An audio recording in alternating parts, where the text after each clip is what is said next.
C'était comme quand tu es en prison et qu'on te dit va en promenade, tu vois le ciel. La cuisine, c'était un peu mon ciel à moi. Quand j'étais au foyer, j'avais un quotidien qui était plus qu'atroce. J'ai quitté ma famille d'accueil, une famille aimante dans une ville de 500-600 habitants à Chouilly, pour retrouver un foyer où au final, tu es plongé, mélangé avec tout type de personnes. Quand tu es jeune, tu es au foyer, tu te demandes un peu ce que tu fais là. Tu penses que ton destin est automatiquement différent et tu es en colère contre la terre entière. La pâtisserie, en fait, c'était mon seul échappatoire. C'était la chose qui m'a permis de m'auto-valoriser.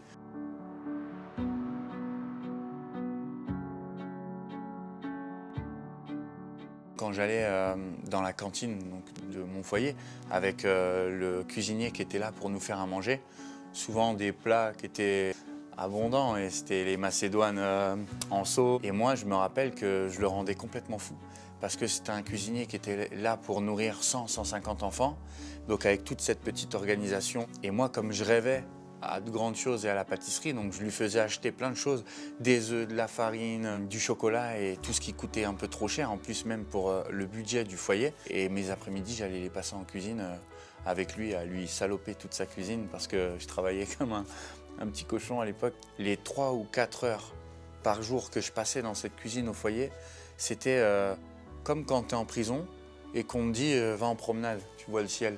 Et ben moi, la cuisine, c'était un peu mon ciel à moi. Pendant beaucoup de semaines, je demandais à mes éducateurs si je pouvais faire des gâteaux pour le réfectoire.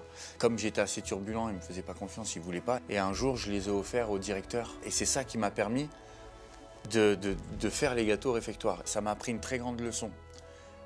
Ça m'a appris qu'il fallait montrer et faire découvrir ce qu'on a fait plutôt que parler de ce qu'on va faire. Et en fait, dans toute ma vie, c'est comme ça que j'ai procédé. Avec un simple gâteau, la farine, des œufs, du chocolat et de la crème, on peut rentrer chez n'importe qui, dans le monde, partout. J'ai eu un petit frère qui est décédé, moi, à l'âge de 1 mois et demi, 2 mois. J'étais complètement dérouté à l'époque, je devais avoir 13 ans, 14 ans.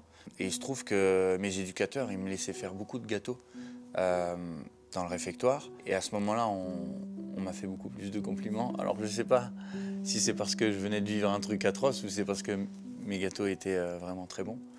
Mais je pense qu'il y avait un peu des deux. Hein. La pâtisserie, c'est aussi vecteur d'émotion. Mais à ce moment-là, c'est mes premiers forts souvenirs en pâtisserie.